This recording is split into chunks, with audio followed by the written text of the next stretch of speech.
Hey, I just wanted to give you a quick update on this project I've been working on. I've haven't been working on it in a while, but I just thought I'd post an update. This is a close-up of my soldering job for these 0.8 millimeter surface mount pins on the Xmega chip here.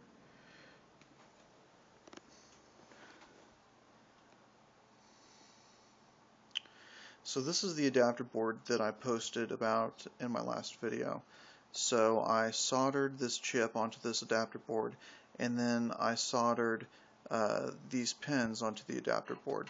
The end goal is to create these pluggable modules that I can stick into a development board, program the chip, take it out, program another chip, and just kind of swap them around in a more modular fashion.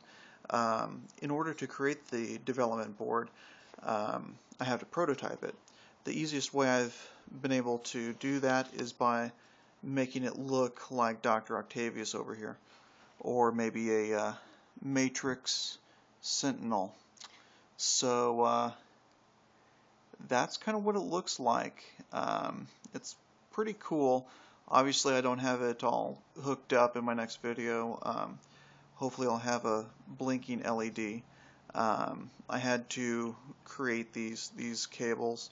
I just went out, bought some flat ribbon, bought the adapters.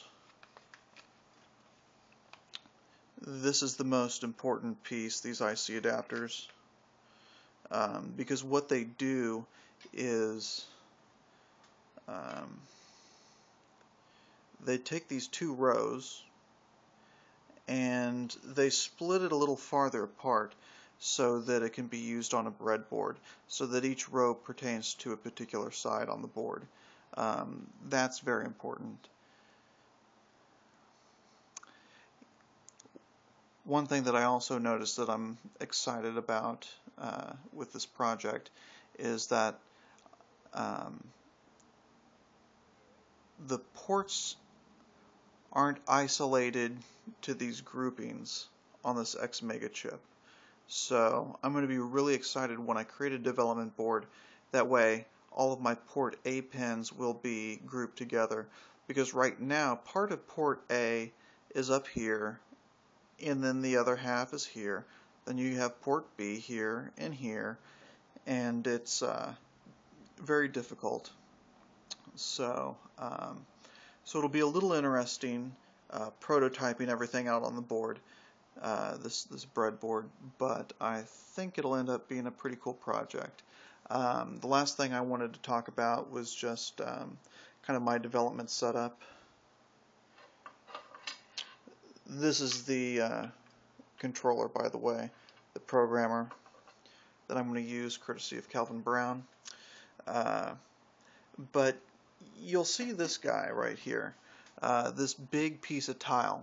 So since I'm going to be dealing with more surface mount components going forward, I went out and I bought this pretty nice yet affordable hot air reworking station / soldering station. And so whenever you get into hot air, well, it's hot, and it can get very hot. This is a plastic desk, so I wanted something to protect it, and came up with this solution. So this is a ceramic tile that can definitely absorb the heat. One thing I did was I got this all at Lowe's.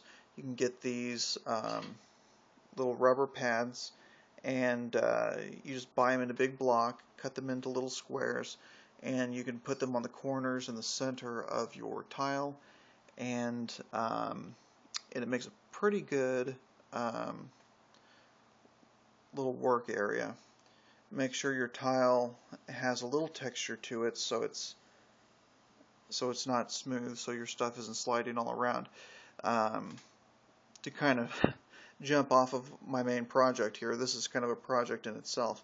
I'm hoping to put some kind of helping hands attachments onto this piece of tile, so that I can have my own helping hands instead of having to buy one of those little pre-made helping hands setups that you see a lot of people using.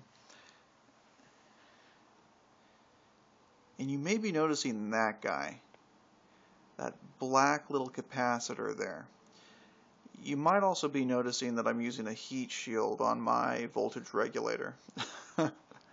Well, I accidentally left this thing powered on overnight, and without the heat shield. And I thought everything would be fine, but apparently when your capacitor is too close to your voltage regulator, it produces quite a bit of heat and will physically mar your other components. That capacitor still works, it just doubled its capacitance, so it's pretty neat, but I wouldn't recommend doing it. So here you have it. Where I was, where I am now, and hopefully with the help of this guy, I will be blinking an LED pretty shortly. See you then.